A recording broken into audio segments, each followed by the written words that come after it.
Welcome into the USFL Betting Show for Week 7. We're breaking down the 4 games on the slate. We got best bets at the end. We got Adam Trigger, Rob Veno, Tony Mejia in the house. We'll start off here at the top of the card Saturday morning. Seen at 12 noon, guys, so 9 a.m. Pacific time. Don't be thrown off and miss this kickoff. We got the New Jersey Generals and the Tampa Bay Bandits going at it. Tony, coming to you first, we got the Generals minus 4-point favorites, 42 being the total. Generals, Bandits kicking us off Week 7. You liking anything in this one, Tony? I mean, I just want to see more urgency from Tampa Bay, considering they lost their showdown last week with Philadelphia and are now in 3rd place, which means they are going to be out of the playoffs if they don't pick it up. And they still have a head-to-head with the Breakers coming up. I think it's Week 9. They still got to play undefeated Birmingham. So really, it's a must-win for them.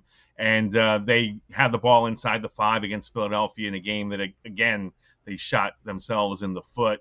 And it's a recurring theme with a lot of these USFL squads. We've got Houston consistently blowing games at the end. We've got the Maulers quitting on games, and we've got the Tampa Bay Bandits being their own worst enemy, and that's been a theme for weeks now. Like I said, I like them at the beginning of the season. I like Jordan Ta'amu to be one of the most dynamic players in this league, and he's been solid in terms of production, but underwhelming as far as the basics. I think he's killed his team with interceptions. Certainly did last week. Created some short fields for the Stars. Still not too late to turn things around, but it's got to start now. So if I'm not going to give up on Tampa Bay, I'd like them in this spot. The Generals are comfortably in first place in the North Division. Consistently have found ways to get the job done. Won again late this past week. So this will be an exciting game. I think the numbers I put on it, Generals by 1 and a total of 38. So from that standpoint, the numbers that have actually come out are the Generals favored by 4 and the number of 42. So I'd stay away from the total because I can see it being high scoring. Weather issues will not be a factor this week. It's going to be beautiful in Birmingham. So I would take the points and hope for the best with Tampa Bay, getting Ta'amu to not turn the ball over and cost his team down the stretch. All right, looking towards the dog here. We do have the 5-1 Generals, Trig. They've been winning some games. I don't know. You think they're worth laying the 4 here? No, I'm with Tony. I like Tampa Bay in this spot. I went against the Generals last week and cashed a ticket there with the Gamblers. Another game the Gamblers managed to lose at the gun, but they covered the number pretty easily. And so a couple things with the Generals, it could be without DeAndre Johnson here. I know he got hurt last week, and I think Luis Perez is a big downgrade from him, especially in the sort of kind of how they want to play. How the Generals want to play. I think having to go with Perez is not ideal. I know that they were one of the teams, I believe, that made quarterback move this week. I think they signed Kyle Lauletta. I'll let the other guys confirm that. I know someone signed him. I thought it was New Jersey. Maybe as another option there. Tony mentioned Ta'amu. I actually thought last week was his best game so far for the Bandits. Even though they lost, I felt like he played. I felt like that was probably his best performance, and that's encouraging because if he plays well, then I really think the Bandits can play with anyone in this league. And that was certainly the thought coming into this season, was that the Bandits were going to be a team that could play with anyone in this league. They were kind of the under, the trendy pick was Michigan. That obviously hasn't panned out. I know a lot of people like the Breakers, but Tampa Bay was kind of like the under the radar pick to win this whole thing. And they just haven't really been able to get over the finish line on some of these games. But I don't think they've played really poorly. So to get 4 here in a spot where New Jersey really doesn't need this game, they don't need it nearly as much as Tampa does. And I think that the value, like New Jersey definitely peaked. I thought it was kind of crazy. They were laying over a touchdown eventually last week. When we did the show, they were laying 7. That went off 7.5. This one opened 3. It's up to 4. Seems like everyone just wants to bet the Generals, kind of because they've been on a roll. But I think there's value in going against them. So I would look toward Tampa Bay plus the points here. And I wouldn't be surprised if they win this one outright. Okay, good stuff, Trig. And Vino, coming to you last year in conclusion, we are seeing fours across the board.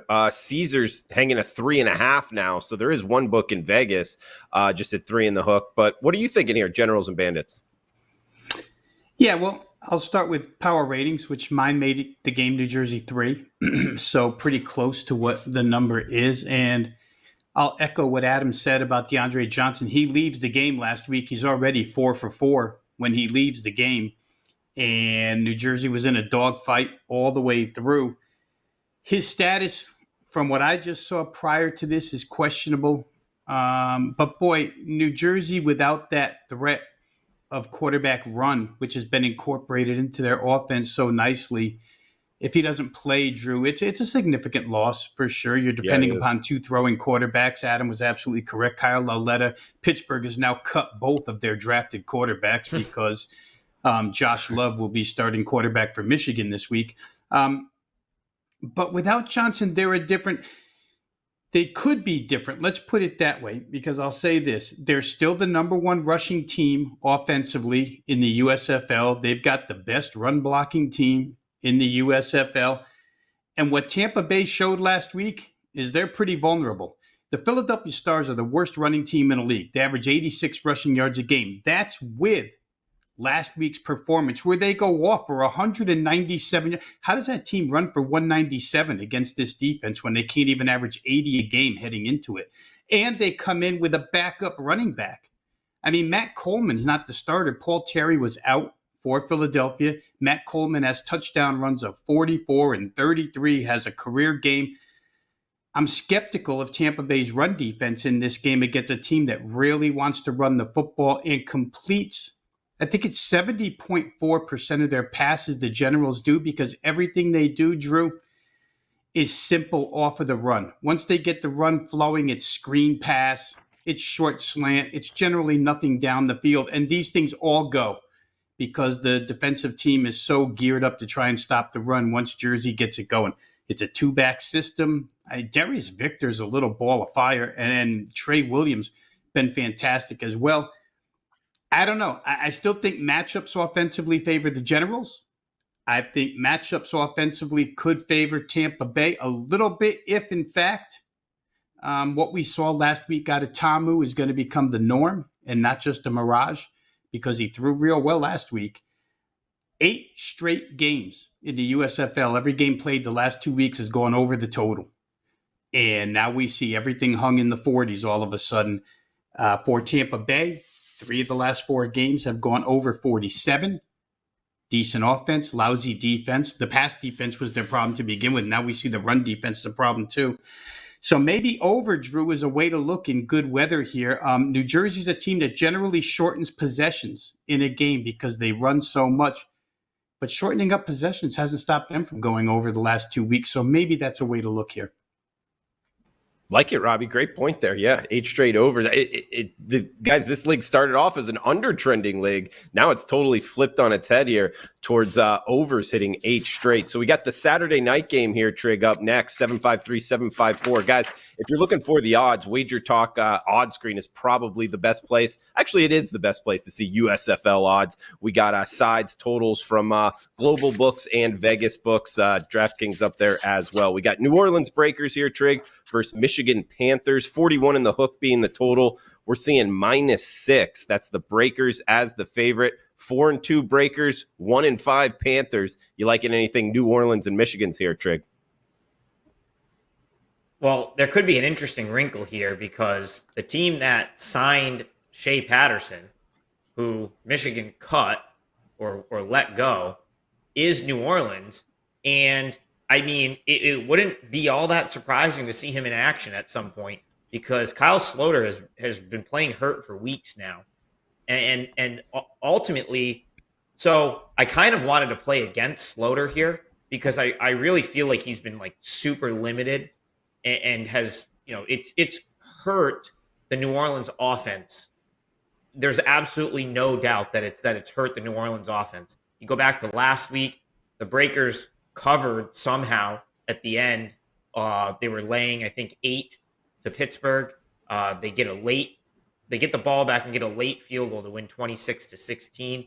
So that probably inflates the spread a little bit. Rob in the last segment mentioned, Michigan's probably going to go with Josh Love, who got some time for Pittsburgh. So, just some question marks around the quarterback positions for both teams.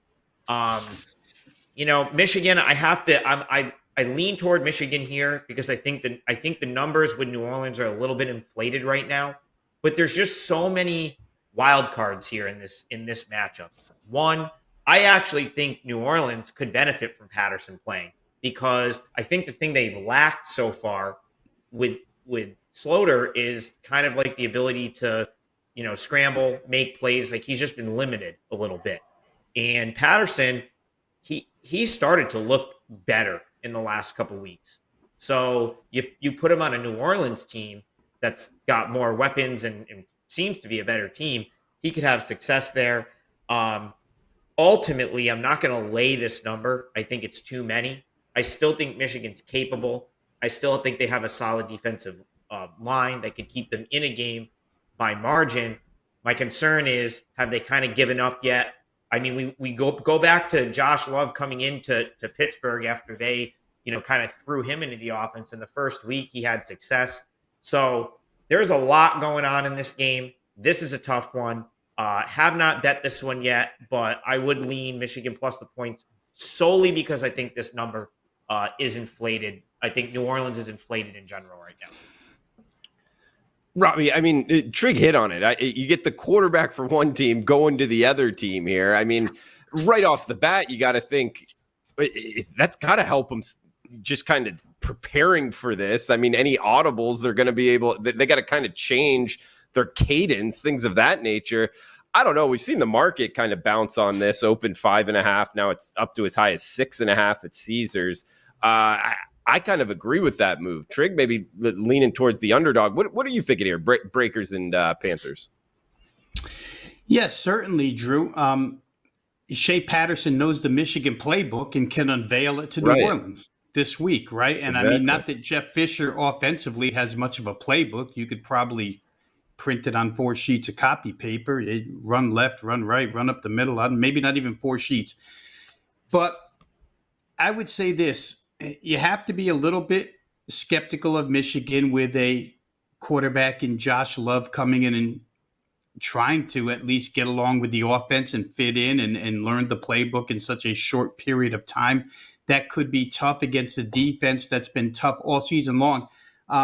So Michigan, from an offensive standpoint, if they can't hand the ball off to Reggie Corbin and company and make yardage, which they've done really well, it's the second best rushing team in the USFL. It's what they do best.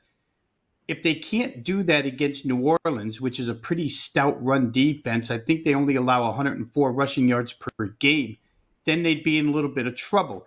I think one caveat to that 104 allowed per game, guys, is the fact that when New Orleans has stepped up in company, the teams like Birmingham and New Jersey, they both ran the ball pretty well against New Orleans. And I got some numbers here that have to make us adjust a little bit on the fly, potentially. I'm not positive you have to because they still don't allow points.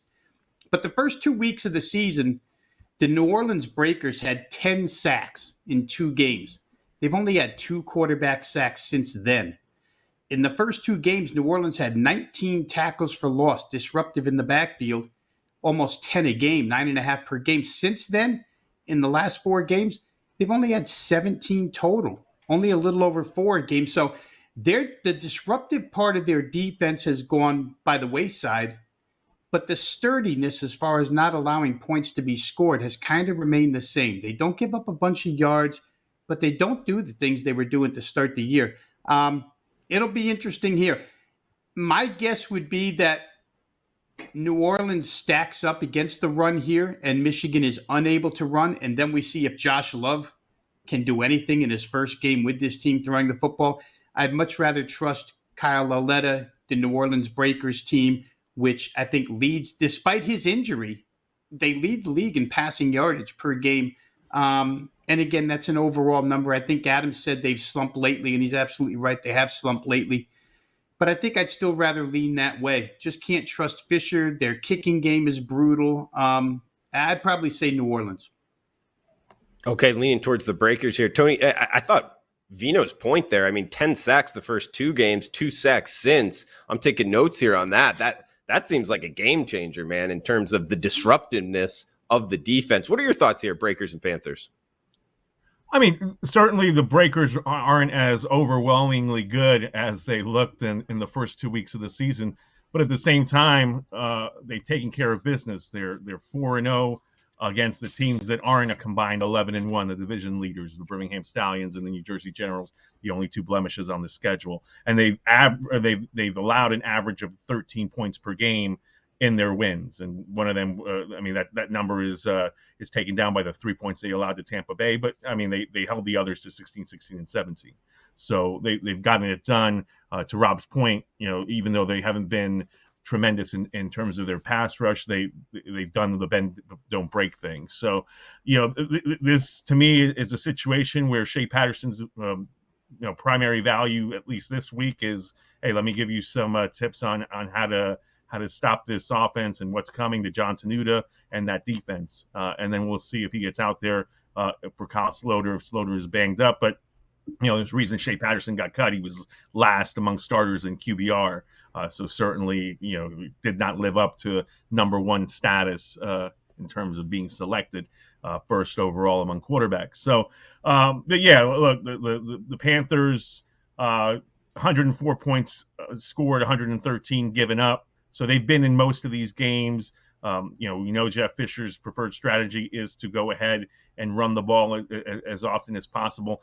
My best bet is on this game, so I'll abstain from giving that out right now. But certainly, I think I agree with the line move. New Orleans opened 5.5. Now it's 6. There's even a 6.5 out there at this point. So you might want to hop in now if you like the Breakers. But we'll just have to see how it comes out. The 6.5 is at Caesars, so we'll see if that's an indicator. There's one 5.5 out there at a global sports book. If you still want to get in on the shopping there, but I think New Orleans has proven to me that they're a top 4 team in this league, and certainly Michigan has been underwhelming. Tony Mejia, WagerTalk.com. Check him out, guys. Best bet for the USFL out there. Also, detailed written analysis on a free play for the La Liga MX championships as well. So, Tony, knowing his football and football, if you will. We got Sunday here kicking us off. Rob, Veno up first, 2 p.m. Eastern. B-Ham. We got the Birmingham Stallions up against the Pitt Maulers. Of course, home field advantage here, Robbie. The one team that might get it here, 6-0, the Stallions. 12-point favorites, laying doubles in the USFL. Hasn't happened a lot so far this season, 41 being the total. We get one of the best teams in the league, probably the best, at least by record-wise, versus record-wise tied for the worst. What are you thinking? Worth the 12.5 here on the Stallions? I'm not sure, Drew. I'm really not. My inclination is to take 12.5 with Pittsburgh, just based on the last 3 weeks of performances by this team. After the first 3 weeks, I think they probably got written off as a team that's garbage. And when you go and look at overall statistics, you still find them ranking pretty low, which would lead you to believe that they're still garbage. But the last 3 weeks, they cover against New Jersey as a 10-point dog. They score late, in fact, to get that cover. They defeat Houston outright, and then they come back last week and they play a really tough game against New Orleans. Those 3 games, the total yardage differential combined is not a lot. I think it's just barely 100 yards for 3 games.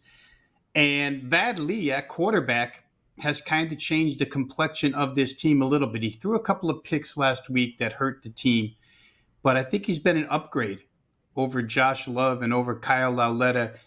So they seem to have an upward tick toward them. However, Birmingham, if they weren't strong already, adding Bo Scarborough made them even stronger. I mean, a running back injury turned into even a better running game for Birmingham as Bo Scarborough went crazy last week. 16 carries, 105 yards, 6.6 a carry, TD, 128-yard run. So not only do you have Jamar Smith back last week, because he was injured, I think, the week before, comes back, or maybe he had COVID. You got one of the best quarterbacks in the league. You've got now one of the best running backs in the league. Pittsburgh can't stop everything. I think Birmingham's going to have their way offensively. I feel like Pittsburgh, passing-wise, has upgraded in the last 3 weeks, especially the last couple with Lee at quarterback, so I can see them scoring a little bit as well. My inclination here is to look at over the number, over the total, only at 41. I think Birmingham's probably good for 30 anytime they take the field right now against a team that's not playoff bound. And I think Pittsburgh just has made enough offensive upgrade to get themselves to 14-17 in this league. So for me, it would probably be over 41, Drew. Yeah, looking towards the over, I could see that happening. Tony, coming to you next. I mean, 8 straight over, guys, the last 2 weeks. Robbie pointed it out at the beginning of the show. What are you thinking here, Stallions and Maulers, to kick us off on Sunday, Tony? Yeah, let me parrot exactly what Rob said. I mean, the Stallions have scored 28 or more points in 4 of their 6 games. They've been over 30 or more in 3 of them. And they're moving the ball. It doesn't matter if it's Magoo or Smith at QB, and getting Bo Scarborough in there, a huge lift. So I understand why this number is what it is. You got the highest scoring team in the league against the lowest scoring team in the league, 6-0 against the 1-5. That being said, I want no part of laying nearly 2 touchdowns in this contest. So the high side is the way to go for me. Weather's not going to be a factor. It's going to be beautiful out there. You figure guys want to put on a show for the most fans that will be in attendance for a Week 7 game. Maulers really have no pressure on them, and Badley has been an upgrade on offense. So I'm right there with Rob Veno, which is a good place to be considering how excellent he is at this. So high side for me as well. And sure, talking about the quarterback there, I mean, an upgraded offense, like Tony said, but Trig also, throwing the interceptions as well. It hurt him a little bit last week. But interceptions aren't always a bad thing for betting the over. It's kind of volatility. It could actually lead towards points the other way. What are your thoughts here to kick us off on Sunday, Trig? Well, it was a killer interception that Lee threw in the Breakers game because he tossed one on the goal line, and it was just a complete sort of like miscommunication type play that probably shouldn't have happened, right? And instead of punching it in for a touchdown, it went like 99 yards the other way for a Breakers touchdown in a game that Pittsburgh probably still should have covered. And that was the game I referenced earlier where a late field goal was kicked to put it from 7 to 10. The number was 8.5. First thought, well, first of all, 12.5 is long gone. I don't think you're getting that anymore. I'm pretty sure this is 11 pretty much everywhere, which makes sense to me. I feel like it makes sense that 12.5 was jumped on, in my opinion. This kind of reminds me of the Pittsburgh, New Jersey game from a couple weeks ago, where there was an egregiously large number that was hung and got bet down a little bit. Believe Pittsburgh snuck in and covered that game. I want to say it was an 8-point final. It's kind of how I see this one. Probably the 8 to 10 range.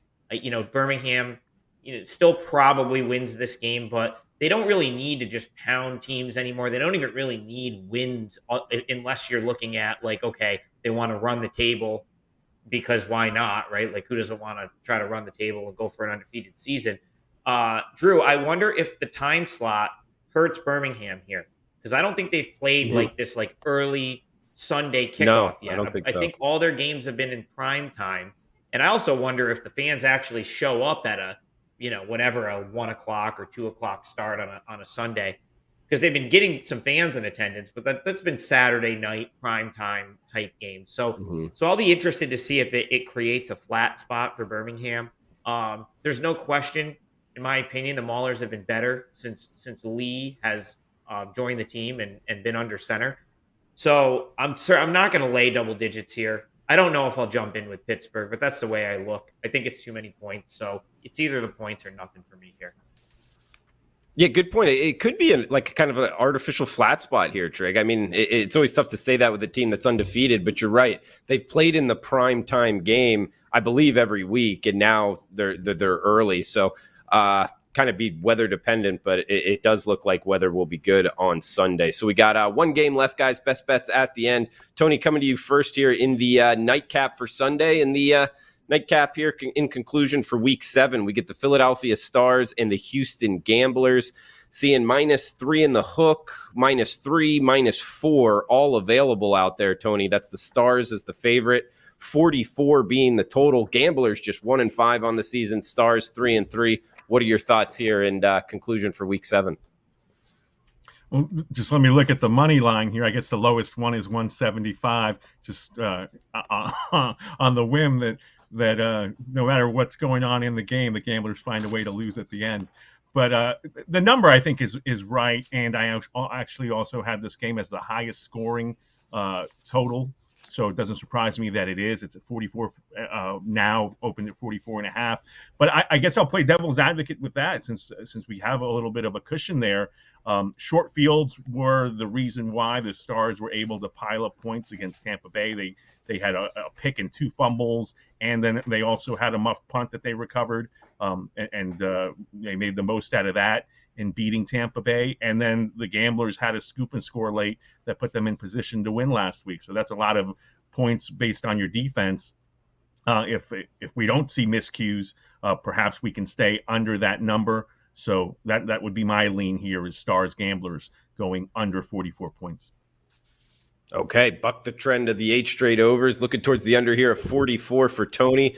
Robbie, coming to you next here. Stars Gamblers, conclusion of week 7. You liking anything here?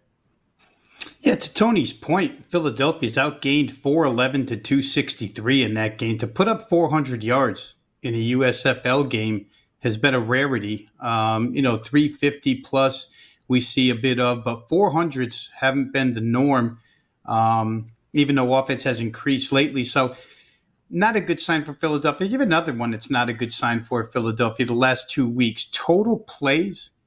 Philadelphia 2 weeks ago against Birmingham, they only run 47 plays. They allow 77. They're a -30 in total plays. They lose the possession clock by 16 plus minutes.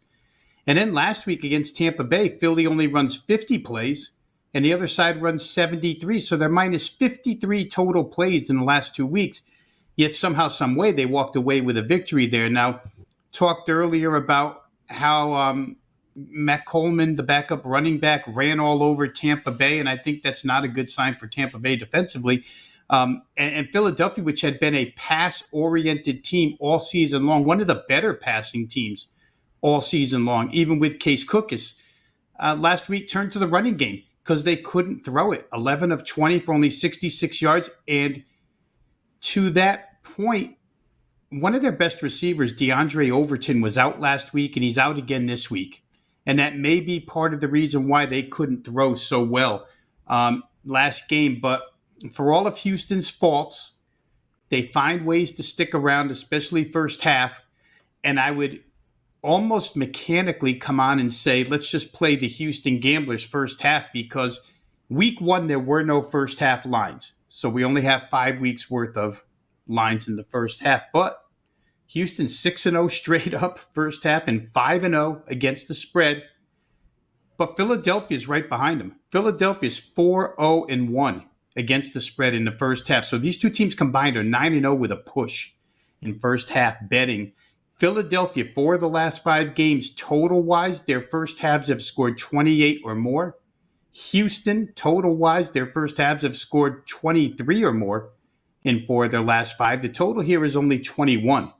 First half over could be a real good way to look in this contest. I watched the Houston Gamblers, guys, and there are times when I think their defense is really good, and then they give up big plays. And then there's times when you think their offense, especially their running game, is really good, and then there's times on third down where they can't convert. So they're just stuck in between right now, but they're good enough to cover here. They're good enough to get over the first half total, maybe the full game total. Tony mentioned he thinks it's his projected highest scoring game of the week. So those are ways I would look. First half over, and maybe Houston for the game, because I think right now the injuries are starting to eat up Philadelphia a little bit, and it's not a good defense. I think it ranks last in total yards allowed in the USFL per game. And we are seeing it as the highest total game on the board at 44 for the week 7 slate. Trig, what are you thinking here in conclusion? Over as well? No, I love the Gamblers in this spot. I don't think we're going to need the points. I like them to win here. I don't think it's an exaggeration to say that this team could be 4-2. They're 1-5. They could easily be 4-2.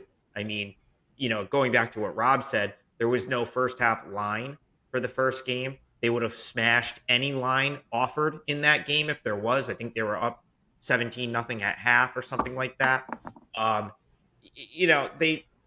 I get that they've like blown games, and that's something. I'm certainly going to take the 3.5 points, even though I do think they win. But this feels like a spot where they should just smash Philly. I mean, Mark Thompson should have a field day running on this Philadelphia defense. I don't love Clayton Thorson. I've come on this show in weeks prior and kind of said that he's not a guy I particularly like or want to back. But give credit where credit is due. He hasn't played terrible. He's made some poor plays in less than ideal spots to have a poor play, but he hasn't played terrible. And Houston's defense isn't bad. They last week against the Generals, they would, like Rob was saying, they'd play well, and then it was like Turpin would just break one off or make a big play. But overall, Houston's defense has not played poorly. Philly, we saw somehow they ran the ball last week after, I think, attempting maybe like a handful of rushes in an entire game the week before. They were, that was my best bet for the show last week was Philly. And I felt very fortunate to win that because they really were able to take advantage of the, Bandits' errors to get that win. In this spot, like to me, we bet numbers, not teams, right? We say that all the time. It's crazy to see the gamblers getting 3.5 points here. I would have made this a pick.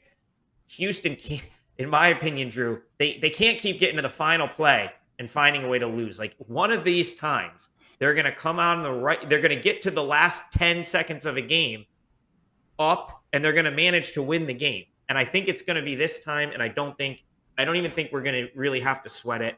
I really love the spot for the gamblers here. I think they win, and I don't think they have a chance to blow it late. Let's put it that way. Trig, I like it. Great analysis there, man. To end it, we got best bets coming up. Guys, check out Adam Trigger at WagerTalk.com. Korean Adam, knowing the KBO, the Korean baseball organization, knowing MLB, and obviously knowing his USFL too. Adam, I got a question for you, and I'll throw it over to you for best bets and final thoughts. So feel free to go at it with your best bet. What about Houston gamblers? I'm looking here, 50-1 in the futures. They're the last. You made a great case in terms of they're 1-5. They could be 4-2. What about taking a little shot here? A little if you got some play money to win it all, 50-1. What are your thoughts on that? And what's your best bet, man? So I would have to double check the standings. They might need to run the table to have any sort of shot because there's only 4 weeks left, right? So even if they run the table, they would have to be 5-5, and we know Birmingham is already going to go from their division. So it means they would probably need New Orleans and Tampa to probably beat up on each other so someone's going to have to beat those teams. I don't have the schedule offhand. I'd have to see who they still get to play. But if they somehow got in, I mean, they've given basically every one of these good teams a game so far. They were right there with Birmingham, lost it late. The Tampa game was an egregious loss that they lost on a last-second field goal. So if they could somehow get into the playoffs, they absolutely, could win if they can put it together. That's my best bet. I won't go into it too deeply because I just kind of broke it down. I think it's wild that the gamblers are getting 3.5 here. I would have made this a pick, and I would probably still take them at a pick. I already bet this. This is already a client play for me, so this is a 4% play. I'll give it out here for free on the show. Houston gamblers plus 3.5, and probably sprinkle some on the money line because I fully expect them to get the win here. All right. Yeah, mostly 3.5. There is a +4 out there if you're in Vegas at the South Point Hotel and Casino. So looking towards the underdog. Also +175 money line as well. We got Rob Veno here. Check him out. WagerTalk.com. We got Robbie doing MLB, USFL. Knows his association as well. So Veno, any final thoughts for the show? And what's your best bet, buddy? Well, let me go back to the question that you asked Adam about whether it's worth it to take a shot on the Houston Gamblers or not. And, yeah. The schedule makers here were pretty smart. the way they set things up, right? They had you play divisional opponents the first 3 weeks. Then these next 4 weeks, including this one, you go non-division, and then you come back 8, 9, and 10 and play all division. There's not a single team that's out of the playoff race here because division record is a tiebreaker. So even if you went 0-3 and 3-0 the first 3 weeks, there's always a possibility those two teams could become 3-3 and 3-3, and then I don't know what the tiebreaker beyond that is. So Houston does have a shot. Their 3 chances will be against Birmingham, New Orleans, and Tampa the last 3 weeks of the season, as it will for every team. So this week, it's not hugely important divisionally, but the next, the way to break it, obviously, first of all, is overall record, and you need wins overall wise. But to your point, Drew, the chance exists that Houston could get in, and if they could get in, who knows? The way these rosters are built with only 37 men on the squad and the way we're seeing injuries happen right now, anything when playoff time comes could happen. And it's not, the championship game is not played in Birmingham, guys. So I don't know if Birmingham's going to take those fans and throw them in the station wagon and drive them up to Canton with them, or what they're going to do. But it's a neutral field, and they won't have the huge support advantage that they've had so far. Best bet, I'm going to take the game Adam has, and I'm just going to slice it in half. I said earlier I would come on and mechanically say bet the Gamblers first half because they've been so good in that role. I won't mechanically say it, but I'll say it. I think you got to play them first half here. I see some real cracks in Philadelphia offensively right now, which is their only asset. The defense has been the worst defense in the league since week 2. And if they don't have the offense to go with it, to hang in there, Houston leads the league in defensive touchdowns right now. They've got more than anybody. And that's what I mean about them making a big play and then sometimes giving one up. Philadelphia can't run the football. I don't think they'll run it this week. What they did to Tampa last week, to me, I just don't know. I think that's a red flag on Tampa more than anything else. So give me Houston first half, guys. They're only laying 1.5. They've covered every single week so far in that role. I'll follow it this week as well. Robbie Veno, ladies and gentlemen, WagerTalk.com, where you can find Tony Mejia as well. Tony, we got to ask you now, kind of gamblers, 50 to 1, $20 to win 1,000. Is it worth a shot, or are we just kind of burning $20? What's your best bet, buddy? Nah, I'd save that pizza money and add some toppings on my pizza. Kevin Sumlin hasn't won anything since he was with the Houston Cougars back in the day, so I don't anticipate him winning anything. And this division's so tough. I mean, Birmingham's gotten off to such a good start, and New Orleans and Tampa Bay, I think, will be battling it out. If you want to put pizza money on anything, I think it might be Tampa Bay, catching fire and earning the spot that they're currently out in, because New Orleans is in the mix. And then I'll transition to my best bet. I think New Orleans in the first half is the way to go, laying 3.5, because it is a big game for them to improve to 5-2 against Michigan, with Shea Patterson coming in with some intel, and the fact that this will be their last non-divisional game. They want to pad that cushion before they play the currently undefeated Stallions, and then the Bandits, and then the Gamblers back-to-back weeks in June. So I think Kyle Sloter probably feels Patterson's presence as a threat, so he'll want to start out well early. They have so many playmakers, and in their 2 losses, the Generals beat them soundly, but they missed some throws early and some big plays. And the Birmingham Stallions, they were up in the fourth quarter in that loss back on April 30th. So this is a team that has performed week in and week out. I like them to cover the 3.5 in the first half. Again, they were up 20 last week against the Pittsburgh Maulers. So, winning by only 10 and barely covering on a late field goal kind of scares me off the full game here. So I'll split it in half, go by halftime, New Orleans up by 4 or more. All right, check them out, WagerTalk.com. Tony Mejia. I'm going with the Birmingham Stallions, -12 at some books, -11 at the others. We got Bo Scarborough at the running back position, Jamar Smith back, and this team's 6-0. Won with them last week. I'm riding this trend, guys. Early on Sunday, Birmingham Stallions lay the points with the favorite. -11 is the low water mark. So for Tony Mejia, Rob Veno, Adam Trigger, I am Drew Martin. Guys, thanks for tuning in. We'll be back next Thursday, week 8, USFL. Best of luck. Thanks for tuning in. Please smash that like button, guys.